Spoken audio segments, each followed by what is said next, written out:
the Breakers.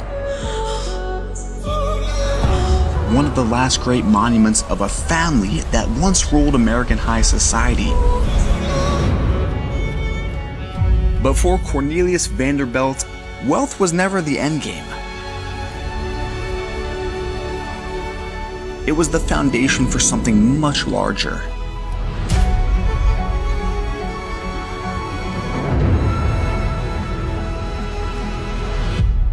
Legacy.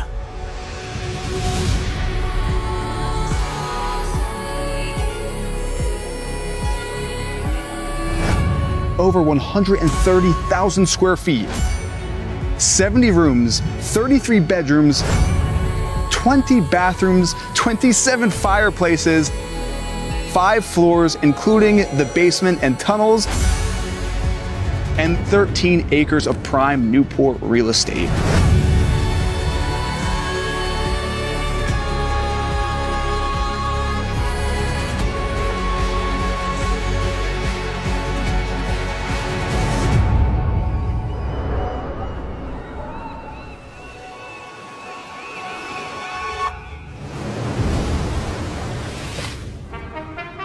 So the price of this house has been estimated on the conservative side at just about $500 million. Now to get that figure, the land itself, they say is worth just about $78 million. Again, that's 13 acres of prime Newport oceanfront land. The house itself, right behind me, this behemoth colossal structure, they say is worth just around $313 million. And to top it off, all the art and furnishings inside the house, they say is worth right around $78 million, giving us that grand total, again, on a conservative amount of $500 million. And again, I think that's kind of on the lower end because as you've seen, or as you're about to see in the video, this is a one of one. This is, in my opinion, the pinnacle home in America.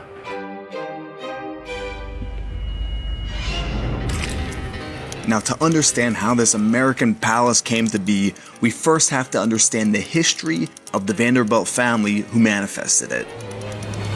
America was young and hungry for greatness when Cornelius Vanderbilt, a man with little education but immense ambition, set out to build an empire. Born in 1794, Vanderbilt tapped into the power of steam and steel, connecting the nation through railroads and shipping, carving his place as one of the richest men in history.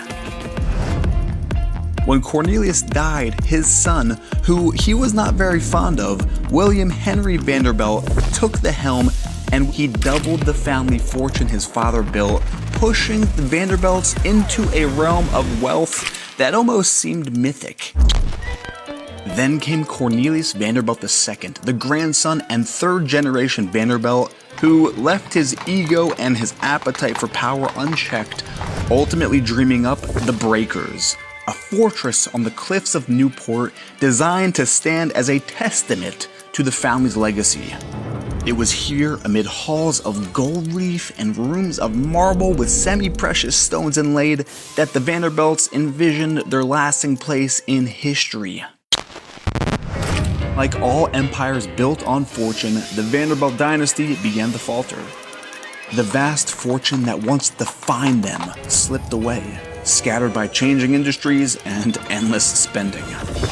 This home is the story of the Vanderbilts, a family that rose to the heights of American royalty, only to watch their empire slowly dissolve into cultural memory.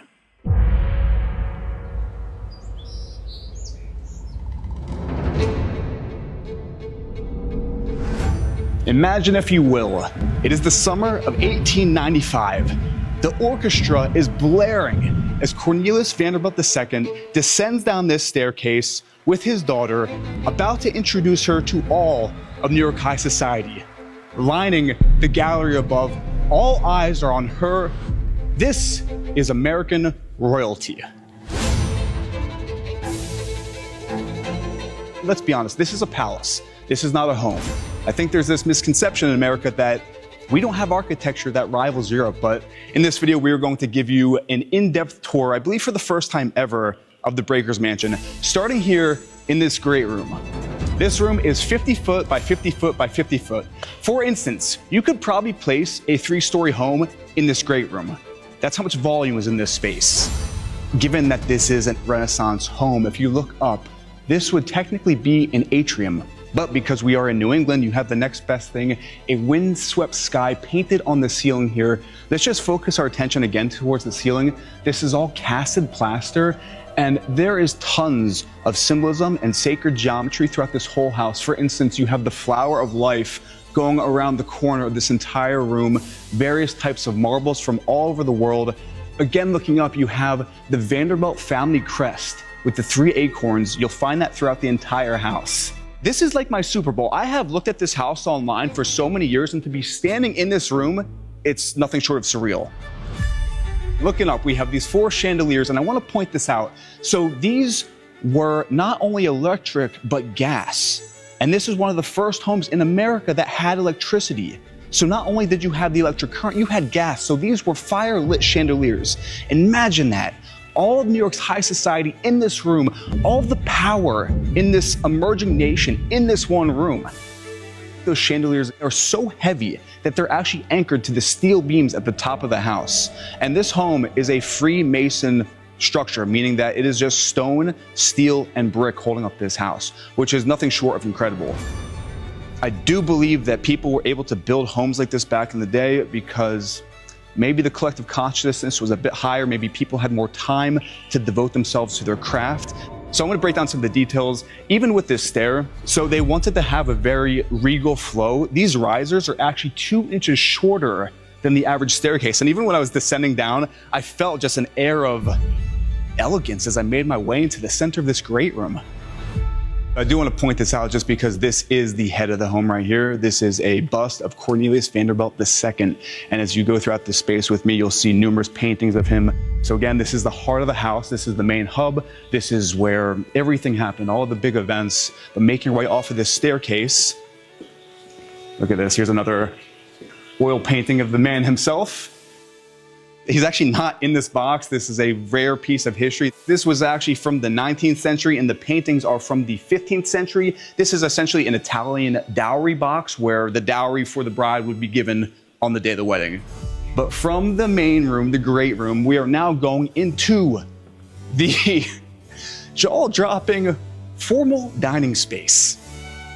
First thing that you're going to notice, again, looking up, you have these 2 enormous Baccarat crystal chandeliers in here. And again, these were fitted also for gas along with electricity. You can actually see there's these little circular cords you could pull down to adjust the flame height. It's one of the rooms where you walk in here and you feel it deep in your soul, just with all the ornate details. For instance, look at the size of this marble fireplace. Look at the sheer proportions of the space. The columns in the space, these are actually rose alabaster. These are single pieces of marble that were turned on a lathe. Typically columns, they are stacked on top of each other, and it's very rare that you find one giant chunk of marble for a column. And now we have the light pouring into the space. Again, if you look up the cornice, you have the flower of life at the bottom of the cornice going around the entire space. And all of the intricate carvings, if you were to bring them down from the ceiling, they would be around the size of me. They are literally life-size carvings up on the ceiling here. And again, we're moving into a bit of a Beaux Arts style, kind of moving away from that Italianate Renaissance. And this room is nothing short of royalty. These robber barons, the Vanderbilts, the Astors, they were the royalty of America when this nation was flourishing. And it is reflected in this room right here. And another thing that makes this home so special is the majority of the furniture is original. In this dining room, we have 34 seats, again, for the top members of that Gilded Age class.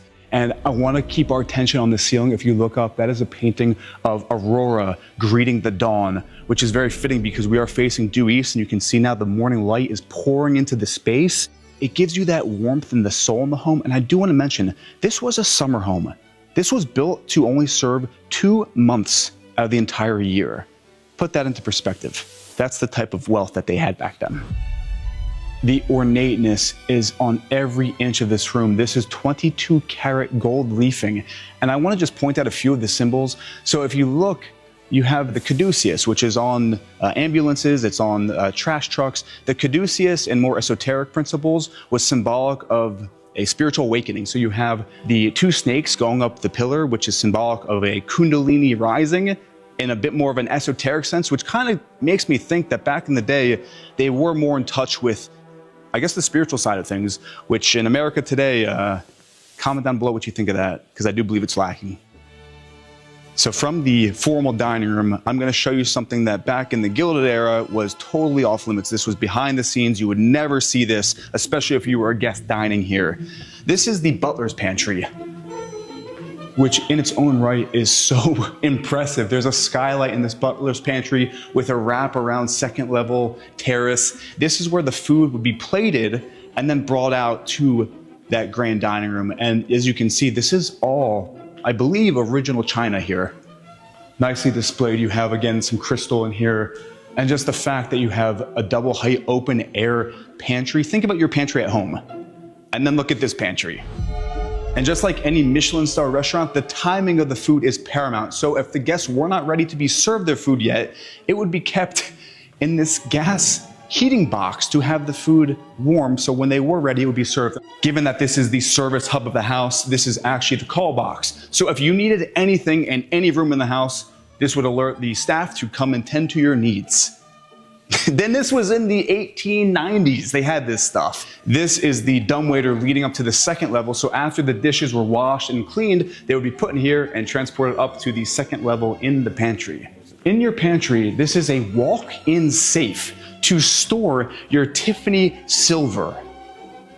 We're in the pantry and there's a walk-in safe. Can you imagine where there's other safes in this house? Who knows? Keep watching, because this whole episode, I don't think there's ever been a home tour like this on YouTube, and I want to show you every single inch of this house, continuing on through this wing here, walking through what is the flower pantry into the kitchen.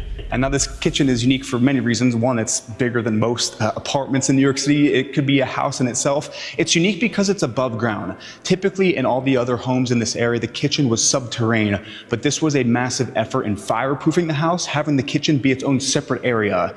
And I want to point this out because I thought this was so unique.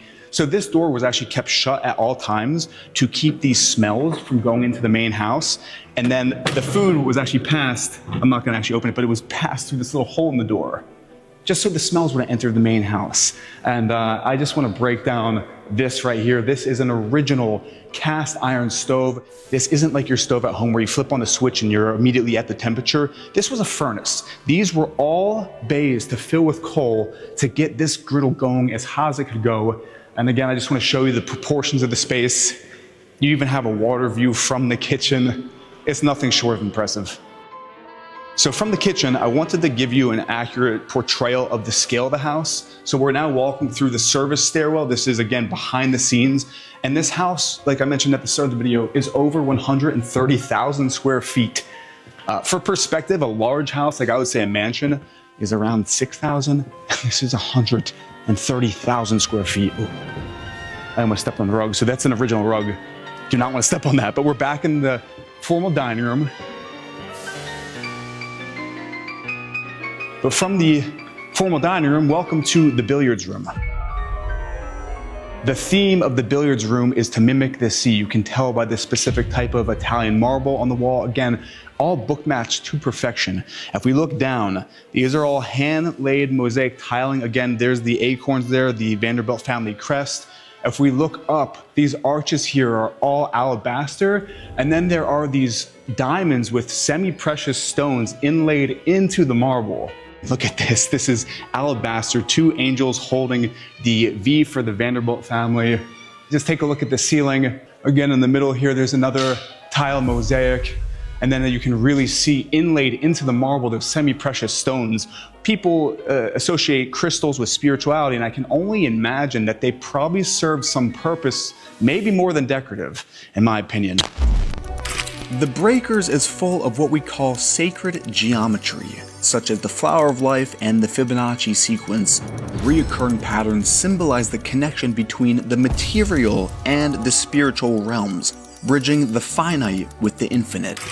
And it's said when humans engage with spaces infused with these designs, they subconsciously align with a sense of cosmic order, balance, and harmony. One thing I want to mention about the billiards room is this is where the gentlemen would retire after dinner. They'd come in here and smoke cigars and mainly discuss the politics of the day. And I would infer, just based off of what we've seen thus far, they were much more diplomatic when discussing politics than, let's say, in 2024. That's all I'm going to say about that. Let's continue on. So leaving this room here, from the billiards room, these are two beautifully hand-carved mahogany doors which lead back into the Great Hall where we started the episode. There's actually a grotto under the main staircase here, continuing with the nautical theme here with these dolphins and this massive seashell, some seating right here, and then again, this mirror so you can actually gaze in to the formal dining room from this little grotto area. And we missed this originally, but off in front of me here, this is what's called the breakfast room. And it is done in the Louis XV style here. You have gold leafing all on the walls and the ceiling, especially in the corner molding. And this room was mainly for intimate family meals. Like if they weren't having a huge event, this is where the family would eat. And actually this table is one piece that survived from when the original Breakers house burnt down. So very rare to have that in here, and I just want to show you for a bit of a layout. This is the butler's pantry in here, which we saw earlier. So it connects nicely to the kitchen, butler's pantry, breakfast room. But continuing on, back out into the Great Hall. Feast your eyes on this. Now the morning sunlight is fully entering the space, illuminating all the gold leafing, all the different types of marbles in here. And then again for scale, 50 foot by 50 foot by 50 foot. You could put a 3-story house in here. It's pretty ridiculous. And making our way across to the far end of the Great Hall, we have this enormous fireplace here with this barrel vaulted ceiling in what would be the arcade. And I want to point out all of these cherubs above the doors. Specifically this, you have the god Mercury front and center with these two cherubs on either side. One of them has a hammer representing the steel and the railroads, and the other one is holding onto an anchor representing steamships, both industries that the Vanderbilts accumulated their mass fortune, giving them the means to build homes like this all across America. And for some perspective, I want to show you the scale of this fireplace. I could crawl into this thing. Right off of the Grand Arcade, we move into the morning room, which as you can see has a much more delicate feeling. This is actually where the ladies and the women would retire after dinner. And I really want to point out specific details. If you spin around, Blake, we'll get a nice shot of this. This is original platinum painted on the walls here. This has never been retouched. And we have depicted 8 of the 9 muses here in platinum. Again, they've never been restored. Something we haven't touched on yet is the actual value of the furnishings and the art in this home. For instance, this is an original John Singer Sargent painting of Cornelius Vanderbilt II. Right across, very fittingly, his daughter Gladys, who actually inherited the house, and she was the one who actually turned over this mansion to the Preservation Society to preserve it so all of America, all of the world could come and get something from this beautiful home. This is, I've said this like 5 times, my favorite fireplace in the house. This has to be the best example of gilded bronze. This is agate in the middle here, and this is surrounded by Campan marble. And if we look up, you can even see mirrored on the ceiling that feminine design with these coffered ceilings inlaid with the flower of life. And I really want to point this out. The house is such a beautiful display of the masculine and the feminine. And leaving the morning room, I'm going to now show you the music room, which mainly drew its inspiration from the Paris Opera House. And a lot of you watching might recognize this room because this is where the HBO show The Gilded Age was actually filmed. And this room, it's a lot to take in, but I'm gonna break down a lot of these specific materials, starting with white onyx inlaid into the walls here. You'll notice they're on the lower levels, even up by the ceiling here. Looking up while I have that, we have coffered ceilings again with the flower of life inlaid in that checkered pattern. And this is very unique. So above the fireplace, You have semi-precious stones inlaid into the fireplace. Like you have lapis in there, and I know a bit about semi-precious stones, and they are said to have properties that can essentially affect your emotional state. And I think that is, in my opinion, one of the things that sticks out the most is that there are semi-precious stones and the use of marble and other types of stones throughout the whole home, which just gives you a feeling that I've never seen that in a home. Comment below if you have. And then again, you have two of these Baccarat crystal chandeliers. This is a Steinway & Sons piano here. And then if we look up, you have this beautiful painting on the ceiling with these French musical terms. You have melody there, the chant, harmony. Overall, just making this a very, very powerful room in my opinion. And right from the music room, we enter the library with this beautiful Circassian walnut all over the ceilings, the walls. Again, if you look up, we have those coffered ceilings with the dolphin symbols all around. That's actually Spanish leather in the walls here.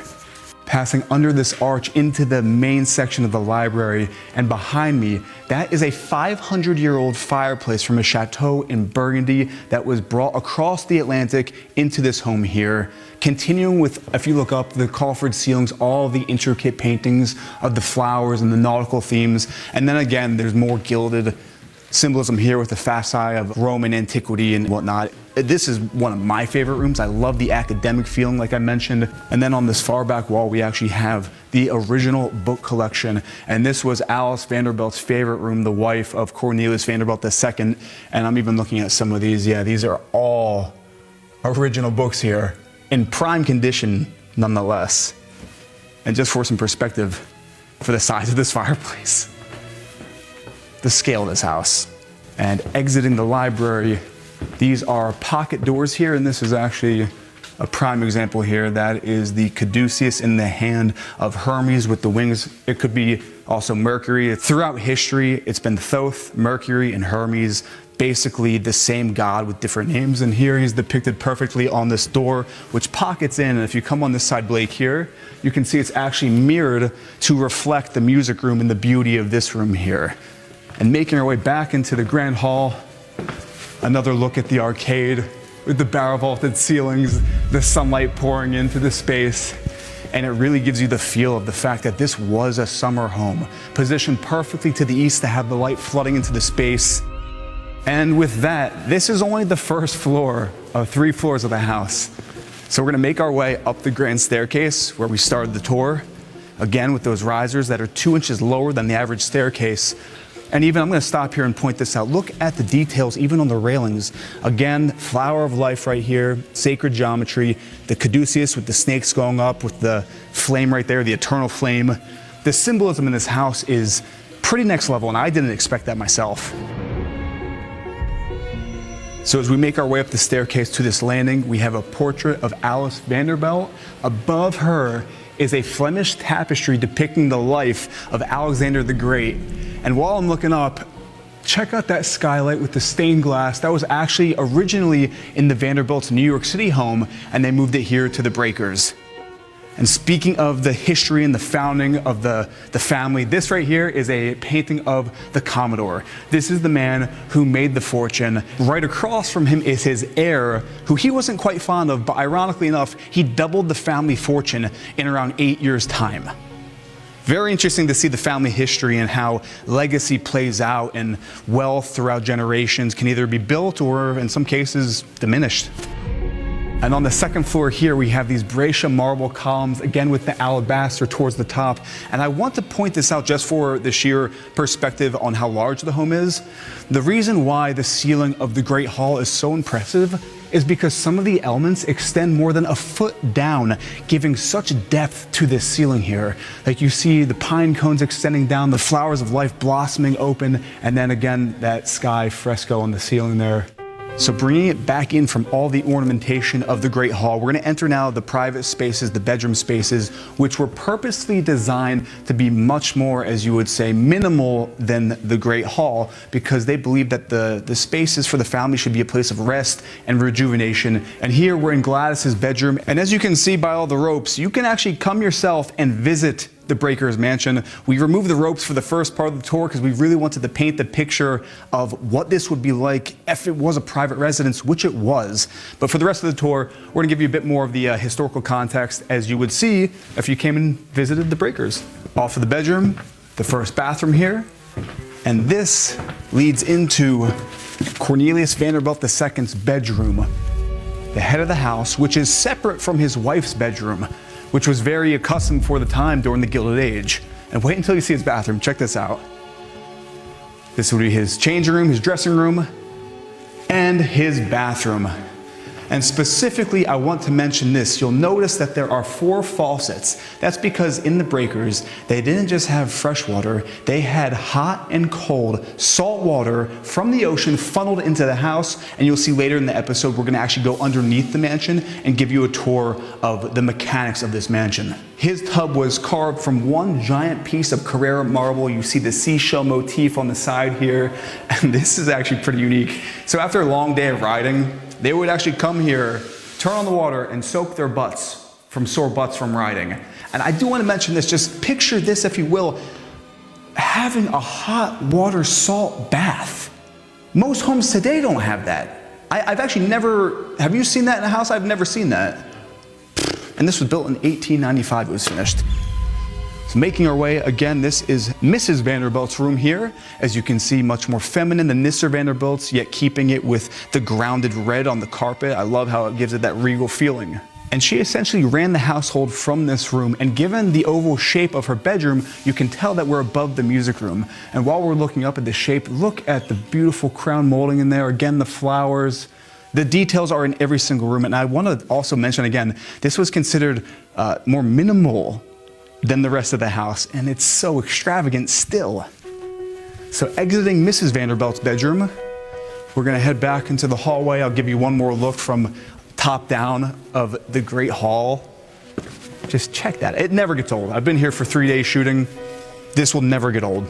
And then at the end of the hallway here, all the bedrooms are numbered, almost like a hotel. This is bedroom number 1, as this is Gertrude's bedroom. And again, at the start of the video, when I said imagine, if you will, the introduction into high society, she was introduced into high society in this house, and she actually went on to become a pretty famous sculptor, and she actually opened the Whitney Museum in New York City. A family of underachievers, huh?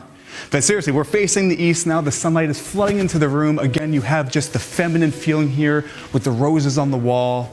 And then this would be her bathroom, which we're gonna go peek at here, because I do want to show you this. Look at the toilet. So this is an original toilet where you actually have a pull string to flush, and the flushing mechanism is above the toilet. And then again, 4 faucets, because you have the fresh and the salt water. And then this connects back to the hallway here. So out of the bathroom, directly across the hallway, this is the 2nd floor loggia, which essentially served as the family's living room during the summer months. And just look at the views. Atlantic Ocean smack in your face. There's actually a pretty solid surf break over there that I was not expecting, and I wish I brought my board with me. That was actually the Astor's house off to my right. But you can just see, look at the tiling on the floor. Above, there's a kind of canopy design. You can only imagine what it would be like in the summer here, just lounging as a Vanderbilt in the Gilded Age. And the loggia also functions as air circulation, so we're not allowed to open these now, but you can imagine all of these windows opened up, allowing the breeze from the Atlantic Ocean to flood into the Great Hall throughout the whole space.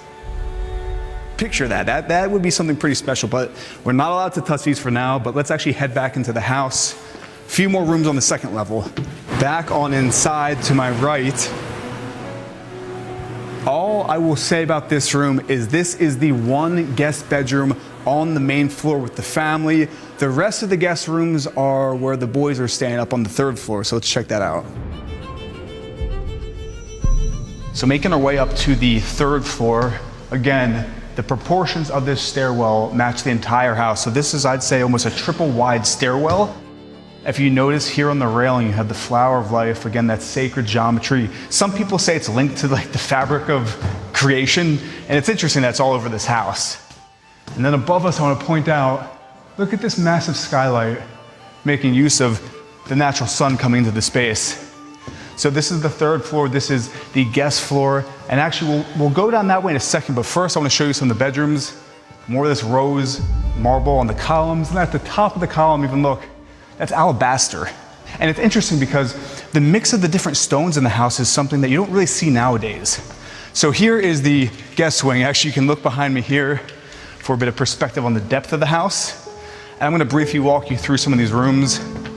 For instance, there are so many bedrooms that on this level, they are actually numbered. So this is bedroom number 16. And as you can see here, I actually wanted to keep a bit of the history. So this is the family legacy at the Breakers. And this house is about legacy. The fact that to this day, we are still touring this house and we're still mesmerized by the construction and the details is a testament to just what they created. Like I mentioned, more use of just different types of stones. I'm not even quite sure what type of marble this is, but the fact that they took chances with different, finishes is something you don't really see today. Oh, this is actually really unique. So I want to point this out before we go any further. So there was actually a painting here that covered this wallpaper, and this was a very early type of synthetic wallpaper, and over the years the sun completely faded it out. It was actually blue, and if you back up Blake, we can go over here and look. This is a watercolor of what it actually looked like when it was built. So you can really see that time has taken its toll here on the Vanderbilt Mansion. As far as who these rooms actually belong to, this was the boys' wing, so all the sons of the owner, Neely, Alfred, and Reggie, this was their wing of the house, so you can imagine what was going on up here. You've got a Jack and Jill bathroom connecting these bedrooms here, and because this was the family's section of the house, again with the bathtubs, you can see it's indicated by having not just fresh hot and cold water, but salt hot and cold water along with the fresh. And that was something only reserved for the family. Here's another one of the bedrooms. This is the third of the boys' rooms, and on the walls, this is actually walnut, and the floors below us are oak. And I want to point out here, I'm not sure, we can't actually go out here, but there's a side terrace facing south, and you can see in this drone shot, just imagine waking up and walking out here with your coffee, have your staff bring up your breakfast. That's my first time seeing the ocean. Look at the ocean frame now, because we're towards the back of the house. Look at the blues of the sea out of this bedroom. Again, a summer cottage. A cottage. Unreal. So now we're at the very back of the house and another one of those bathrooms connecting it. And you can actually see a little better in here. This is a glazed ceramic tub, and the base of the tub is actually Carrara marble here. And again, you have not just fresh water, but salt water in your summer cottage. I really hope that this is translating through the video how just obscene the details in the display of wealth is. And here we are now at the very back of the house, which I would argue could be the front, because that's what it's all about right there. The view of the sea, the view of your lawn. Again, this is 13 acres of land right on the coast here in Newport. A lot of the value of this home comes from the land itself, let alone the house, let alone all the art in the house. And here's another bust of the founder of the house, Cornelius Vanderbilt II. Dark stone on the fireplace here. And now I want to show you this view. So the bedrooms all connect interior, and then you have this grand hallway connecting all the way back to where we started. And I want to point this out. We aren't allowed out here, but if you peek around, Blake, you can see, look at this sun terrace facing the sea. It's truly, I don't have the words for it. There's not only so many adjectives you can use for the scale of this place. I mean, even look, we are on the third floor. And if you even look up, we have like a barrel vaulted cathedral style ceiling here up on the third floor. We're back where we started. This is the third floor stairwell. And I want to mention this platform. So if you notice, this is a very unique design element as far as the architecture. This platform is elevated to support the weight of the dome itself in the Great Hall. So you have all the steel beams under here, the plumbing and electric. And they made such nice use of it as a design feature in the house where you walk up this staircase here to this beautiful elevated platform. And above me, you have these three skylights. The symmetry in this house is unreal. And I want to actually show you back into one of these rooms. This is pretty unique. So again, this is the preservation and restoration floor. So if you pop in there, Blake, you can see all of this original furniture that is being cataloged and meticulously restored to its former glory. And there are 3 bedrooms here alongside of that wing that we just saw. And if we make our way back down, we can actually pop in right in front. And there's actually people currently working on restoration projects if you want to just look right in there. Let's have her speak for it. So you're actually surveying, you mentioned you're going through and looking at how it was constructed, what potential damages are on here, and how long does that take you? So it takes me about 3 or 4 hours per furniture, per piece. I'm also taking samples of the paint and the varnish, which we're going to analyze in the lab. And sometimes you can spot, or we think we can see different hands, different carving styles, therefore different people being part of the construction process of the same piece. So essentially a collaboration on the piece. Exactly. And another fun fact about the 3rd floor is there has been a family elevator in this house since it was constructed.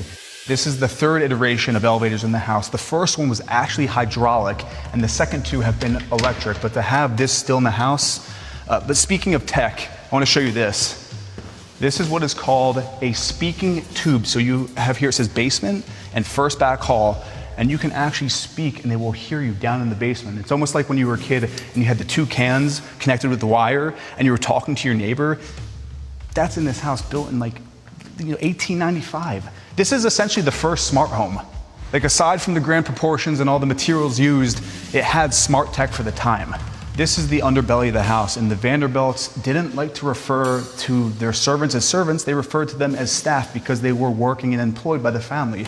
So this whole wing here, and in my opinion, this beautiful stairwell that is hidden from the rest of the house, this is for the staff.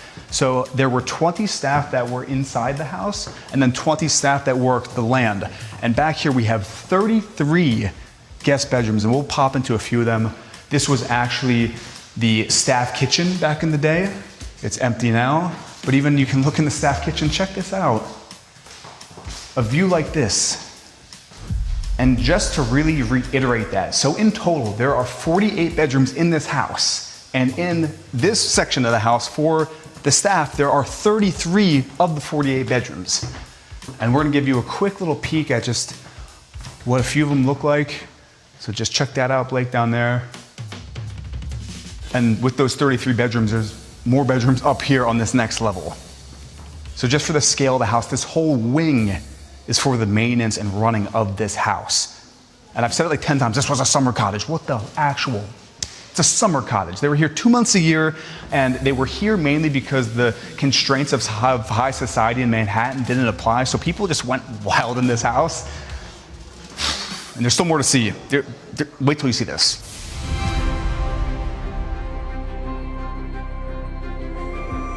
So this is the front approach to the house. It is almost a monument. It is so large, it has that feeling like if we were in Washington, D.C., and that was a monument behind us. It is that large, and I hope you get that perspective with me in the frame and the house in the background. We are now at the main entrance of the Breakers, and behind me is the front gate. This is Indiana limestone here. This surrounds the property, again, 13 acres of land. In front of me is the house, and to my left, this is actually the caretaker's cottage, because this is technically a summer cottage, but this is actually the caretaker's house.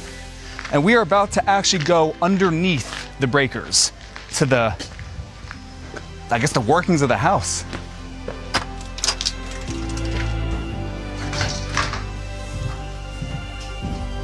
So this, you can actually tour when you come visit the Breakers. This is technically a specialty tour, and I'm so excited to see this, because apparently, especially in New York, a lot of these older cities were built on top of each other, so the tunnel system, especially in a house like this, oh wow, we're going down. I didn't realize we were going this far down. Look at this. It's essentially like a fallout shelter. What? So this is my first time seeing this. Welcome to the boiler room. So off to my left, these are the coal chutes. So from the sidewalk, the coal would be shoveled down into here, and it took 250 tons of coal per year to heat this house. That's almost a ton of coal per day. And the reason they had this off the house is because the original structure actually burned down. And it was top priority to make sure that it was as fire safe as possible, hence why this is way removed from the house. And just look at this furnace. This is massive. This is industrial size here. The coal was then shoveled into these two Mills 44 boilers with an indirect hot water system heating the entire house. You can see the massive pipes here, which would bring the hot water to the house.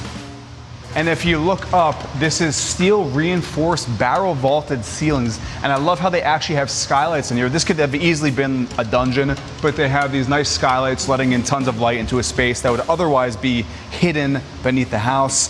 I think that's a really unique factor that they put in these skylights here. And if we continue on, off to my right, check this out. This is a tunnel that connects to the service quarters of the house. And again, this is my first time seeing this, so we're seeing it together in real time. Check this out. Again, you've got barrel vaulted ceilings reinforced with steel. Oh, wow. And this is a picture of the construction of the house with horse and buggy. Again, it's a Freemason stone structure here, so you have just the limestone and the brick being built right on site there. Wow, check this one out. And then there's another picture. So I guess this is like a timeline tunnel here. So this is a bit further on. That's so incredible to see. Look at all the stones here, just wow. This is technically one of the world's first prefab homes. So as they were building this, there were designers in Italy and France working on the interiors while they were creating the actual exterior of the house. And here's just another progress photo. Now you're seeing the shape of the house as it looks today. And this just keeps on, oh my God, look how long this is. Essentially for a visual, we are going from the gate down the driveway all the way to the house. Either end had steel reinforced doors, so if there was a fire, it was stopped right here, the house was safe. Another progress picture here, really taking shape. The roof is now on the house. You can see all the scaffolding. There were 29 contractors with, I imagine, a total workforce probably close to 1,000 people to create this summer cottage.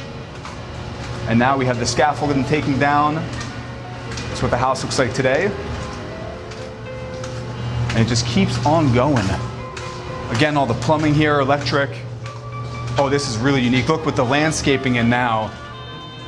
That's so unique to see because those aren't there anymore, those evergreens.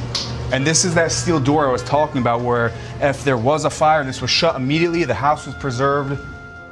This is such forward thinking for a time so long ago.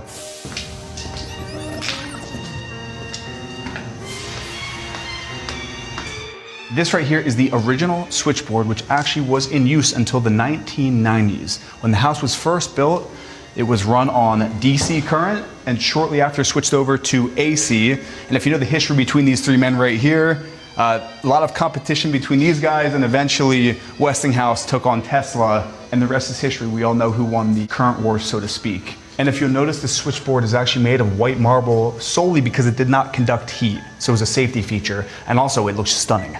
This is almost a little look into the history of America and specifically the Industrial Revolution, because this home directly reflects the technology that came about during that time period. So this is the original Otis elevator hydraulic motor right here that's not in use anymore. If we make our way over here, this is a nice little exhibit on the actual architecture of the house and how the innovation of building with steel enabled them to build structures that they couldn't have done before just on Freemason load-bearing structures. So you have the Eiffel Tower, the Crystal Palace, and the Brooklyn Bridge were three structures that really were forward-thinking and used steel to make things that previously would have never been made. And the innovation of steel is reflected in this house right here.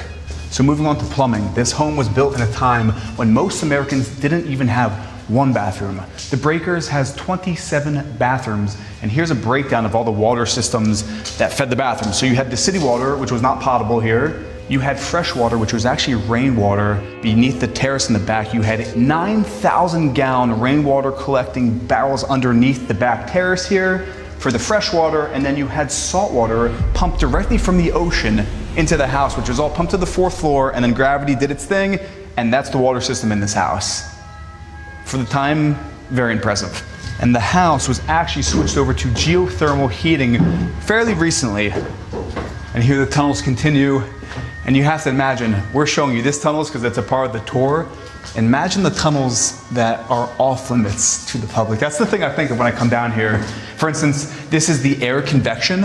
So to pump fresh air into the house, these are the actual vents that would do that. And actually we're right below the music room for a little reference of where we're at under the house. More convection right there.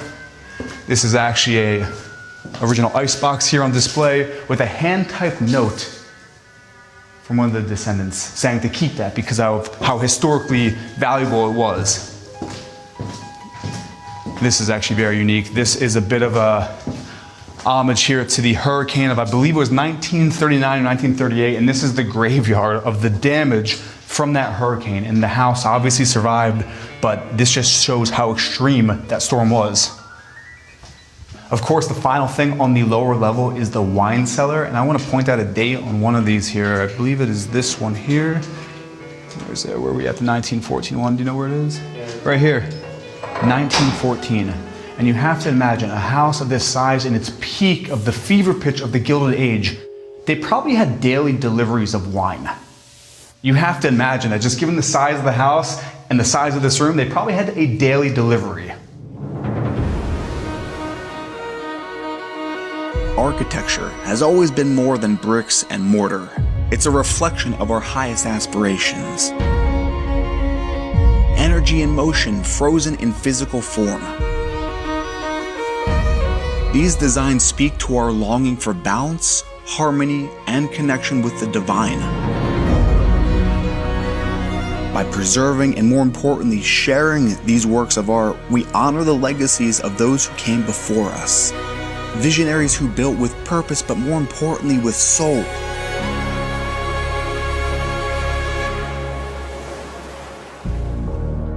Comment below your thoughts on architecture, its ability to raise consciousness, or just to let me know if any of this resonated with you. With that, I hope you're well watching this, and I will see you in the next episode of Landmarked.